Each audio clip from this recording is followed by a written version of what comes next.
नमस्कार. जय श्रीराम. मंडळी, विधानसभा निवडणूक होऊन 4 महिने होऊन गेलेले आहेत. तरी देखील अद्यापही महाराष्ट्र विधानसभेला आपल्या विरोधी पक्षनेता का मिळाला नाही? म्हणजे विरोधी पक्षनेता हा अधिकृत नियमात आत्ता बसत नाही आहे. ह्याचं कारण असं की जेवढे सदस्य लागतात विरोधी पक्ष नेता बनण्यासाठी, विरोधी पक्षाकडे जेवढे किंबहुना विरोधी पक्षनेतेपदावर दावा सांगण्यासाठी जेवढे सदस्य विरोधी पक्षाकडं असणं आवश्यक आहे तितके सदस्य नाही आहेत विरोधी पक्षाकडे. पण तरीही सत्ताधारी पक्षावर अवलंबून असतं की विरोधी पक्षनेता ठेवायचा की नाही, द्यावा की नाही पद हे सत्ताधाऱ्यांवर अवलंबून असतं. मग इथे संबंध, माणुसकी, सौजन्य असं सगळं विचारात घेऊन मग ठरवलं जातं. त्यामुळे फडणवीस सरकारने ठरवलेलं आहे की विरोधी पक्षनेता आपण द्यायचा, ठेवायचा, असं साधारणपणे माणुसकीच्या नात्याने त्यांनी ठरवलेलं आहे सौजन्याने. परंतु तरी आता का ठरत नाही आहे? तर उबाटाकडे आहेत 20 जागा, त्यानंतर काँग्रेसकडे आहेत 16 जागा आणि 10 जागा आहेत शरदचंद्र पवार राष्ट्रवादी काँग्रेसकडे. तर म्हणजे उबाटाचा विरोधी पक्षनेता होणार हे उघड बाब आहे, ही उघड सत्य आहे. असं असूनही उबाटाने तर भास्कर जाधव यांचं नाव सुचवलेलं आहे. म्हणजेच भास्कर जाधव हे विरोधी पक्षनेतेपदी बसू शकतात, विरोधी पक्षनेता होऊ शकतात. परंतु असं असूनही मग का त्यांचं नाव अजूनही जाहीर झालेलं आणि ते का त्या पदावर गेलेले नाही आहेत? तर ह्याचं कारण एक आहे की शरद पवार साहेब ह्यांना भास्कर जाधवांना विरोध करायचा आणि विरोध त्यांचा आहे. त्यांना काही केल्या भास्कर जाधवांना या पदावर ठेवायचं नाही आहे, पदावर बसून द्यायचं नाही आहे.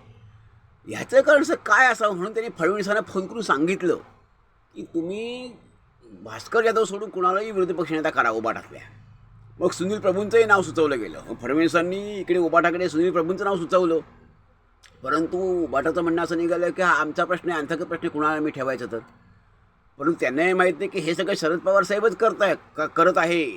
ते का करत असावेत? एवढा भास्कर जाधवाच्या नावाला शरद पवार साहेबांचा विरोध का असावा? तर याचं कारण असं आहे की हे जे आणि दुसरी गोष्ट अशी आहे की मी आत्ता विरोधी पक्षनेतेपदाला विरोध केलेलाच आहे. पण ह्यापेक्षाही आधी 19 सरकार जेव्हा आलं ह्याचं महाविकास आघाडीचं, मवियाचं, त्यावेळी देखील जे 6-7 मंत्री निवडले गेले उबाटाकडनं, म्हणजे त्यावेळेला संपूर्ण शिवसेनेकडनं, त्यामध्ये भास्कर जाधवांना संधी मिळाली नाही, संधी दिली गेली नाही. ह्याविषयी भास्कर जाधवांनी खंत व्यक्त केली होती. पण तरीही त्यांना संधी दिली गेली नाही मंत्रिपदाची. पुन्हा जो नव्याने विस्तार झाला त्यातही त्यांना मंत्रिपद दिलं गेलं नाही. आणि मध्यंतरी भास्कर जाधव म्हणाले मला न्याय मिळेल, असं मला एखादं खातं माझ्या पदाला ह्याला सगळ्याला शोभेल, कर्तृत्वाला शोभेल असं मला दिलं गेलं नाही. पण याचं कारण काय असावं? तर शरद पवार साहेबांच्या मनात एकच भावना महत्त्वाची आहे की त्यांना अखंड शिवसेनेतून जेव्हा भास्कर जाधव बाहेर पडले तेव्हा राष्ट्रवादी पक्षाने त्यांना आश्रय दिला. शरदचंद्र पवार म्हणजे जेव्हा अखंड राष्ट्रवादी होती, राष्ट्रवादी पक्षात ते गेले, त्यांना लगेच ते विधान परिषदेचं आमदारपद दिलं. त्यानंतर ते परत सभेचे आमदार झाले. त्यानंतर शरद पवार साहेबांनी त्यांना मंत्री केलं. मंत्रीकडून थांबले नाही तर त्यानंतर त्यांनी राष्ट्रवादी काँग्रेसचं प्रदेशाध्यक्षपद दिलं.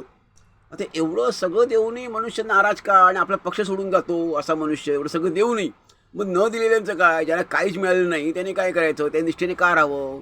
आणि त्यांना आपण निष्ठा, सामान्य कार्यकर्त्याला, सामान्य नेत्याला आपण निष्ठा कशी शिकवायची?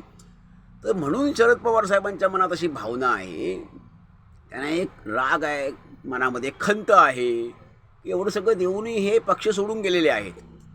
तर मग ह्यांना पद का द्यावं? म्हणून शरद पवार साहेब काहीही करून त्यांना विरोधी पक्षनेते पदावर राहायला तयार नाही आहे, राहून द्यायला तयार नाही आहेत. आणि म्हणून त्यांनी फडणवीसांना हे सांगितलेलं आहे की म्हणून की ह्यांना तुम्ही दुसऱ्या कुणालाही पद द्या, ते उबाटामधल्या सुनील प्रभू असतील, आणखीन कुठून दुसरी नावं आहेत समजा, तर त्यांना द्या. दुसरी गोष्ट, आणि आता ह्याच्यावर मग लगेच फडणवीसांनी विचार केला असावा की हे तर आक्रमक आहेत, हे त्रास देऊ शकतात आपल्याला भविष्यामध्ये, तर मग अशा माणसाला आपण ठेवण्यापेक्षा मग दुसऱ्या कुठंतरी नेमस्त माणसाला आपण पद द्यावं, अशा दृष्टीने फडणवीसांनी पण याचा विचार केला असावा. तर मंडळी, आपल्या याच्यावर काय वाटतं की नक्की शरद पवार साहेबांच्या मनात ती खंत आहे का, ती चीड आहे का, तो संताप आहे का की हे आपण सगळं देऊनही पक्ष सोडून गेले आणि म्हणूनच ते त्यांना विरोधी पक्षनेते पदाला विरोध करत आहेत का? आपल्याला आपलं काय मत आहे आपण जरूर अभिप्राय द्यावा. धन्यवाद. जय हिंद, जय भारत.